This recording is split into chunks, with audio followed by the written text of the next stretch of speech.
વિદ્યાર્થીના ભવિષ્યનો ઘડવૈયો ગણાતો એ શિક્ષક જ હેવાન બની ગયો હોય તેવી ઘટના અમદાવાદના ધોળકાથી સામે આવી છે.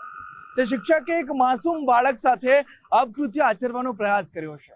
માતા પિતાની ફરિયાદના આધારે પોલીસે પોક્સો એક્ટ હેઠળ ગુનો નોંધીને આગળની કાર્યવાહી હાથ ધરી છે. શું છે આ મામલો તે આપને બતાવીશું ધ ક્રાઇમ સ્ટોરીના આ ખાસ અહેવાલમાં.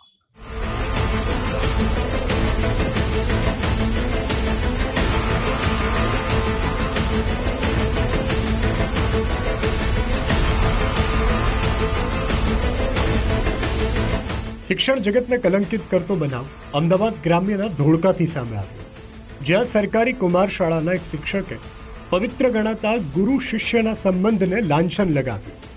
આ પાપી શિક્ષકે આચરેલા કૃત્ય પર નજર કરી તો ધોળકાની સરકારી શાળામાં વિદ્યાર્થી સાથે કુકર્મ આચરવાનો પ્રયાસ કરાયો. એક 13 વર્ષીય કિશોર અને ધોરણ 8માં અભ્યાસ કરતા વિદ્યાર્થી જાતીય સતામણીનો ભોગ બન્યા. સવારે સ્કૂલના શિક્ષક ધાબે પાણીની ટાંકી સાફ કરવાના બહાને વિદ્યાર્થીઓને ઉપર લઈ ગયા, જે બાદ સ્કૂલના કમ્પ્યુટર રૂમમાં ચાવી લેવાના નામે મોકલ્યો. આ વિદ્યાર્થી આગળ કંઈ સમજે તે પહેલા તો શિક્ષકે વિદ્યાર્થીના કપડાં કાઢીને શારીરિક અડપલા કરવાનું શરૂ કર્યું. આ ઓચિંતા બનેલા ઘટનાક્રમથી ડરી ગયેલો 13 વર્ષીય વિદ્યાર્થી ગભરાઈને સ્કૂલના કમ્પ્યુટર રૂમમાંથી ભાગી બહાર આવી ગયો, જે બાદ શિક્ષકે ઘટના છુપાવવાનો પૂરતો પ્રયાસ કર્યો. આ શિક્ષકે વિદ્યાર્થીને ધમકી આપી કે જો કોઈને જાણ કરી તો મારી નાખીશ. આમ છતાં ડર્યા વગર હિંમત એકઠી કરી વિદ્યાર્થીએ પોતાની સાથે શાળામાં બનેલી આપવીતી માતા પિતા પરિવારના સભ્યોને જણાવી.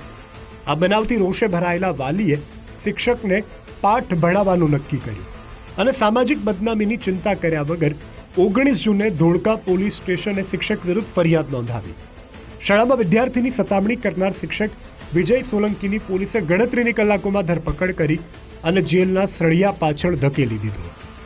ધોળકા ટાઉન ખાતે આવેલી કુમાર શાળા નંબર 4 બામણપીઠમાં આવેલી શાળામાં આશરે સવારે 8 થી 9 વાગ્યા આસપાસ શાળાના શિક્ષક છે અને સદર ગુનાના આરોપી વિજયભાઈ સોલંકી છે.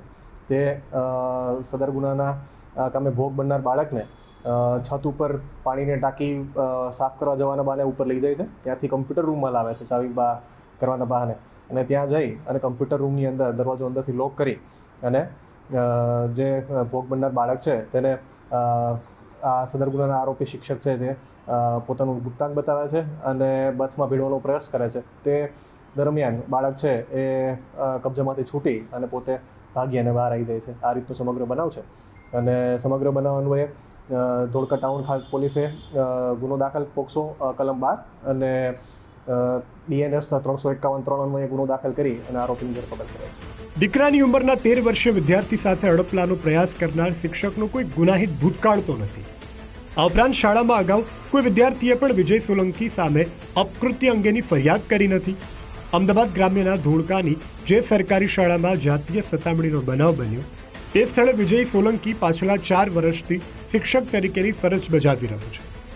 49 વર્ષીય આધેડ શિક્ષક વિજય સોલંકી આજે 25 વર્ષની સરકારી ફરજ પૂર્ણ કરી છે. સદર બાબતે તપાસ કરતા આજ દિન સુધીમાં સદર શિક્ષક બાબતે કોઈ આ રીતનું ગુનાહિત કે આ રીતે કોઈ જણાવેલ નથી. આ ઉપરાંત આરોપી શિક્ષક વિરુદ્ધમાં કોઈ ગુનાહિત ઇતિહાસ પણ દાખલ થયેલો નથી. શિક્ષક છે પરિણીત છે. શિક્ષક છે સદર શાળાની અંદર 4.5 વર્ષથી કામ કરે છે અને ટોટલ એની સર્વિસ 25 વર્ષની શિક્ષક તરીકેની સર્વિસ છે. ધોળકા પોલીસે 8મા ધોરણમાં અભ્યાસ કરતા વિદ્યાર્થીની મેડિકલ ચકાસણી કરાવી છે.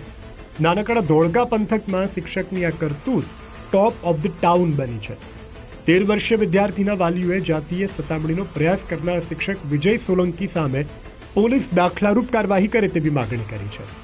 આ ઉપરાંત શિક્ષણ વિભાગ પણ વિજય સોલંકી સામે તપાસ બાદ પગલાં લેશે તે નક્કી જ છે.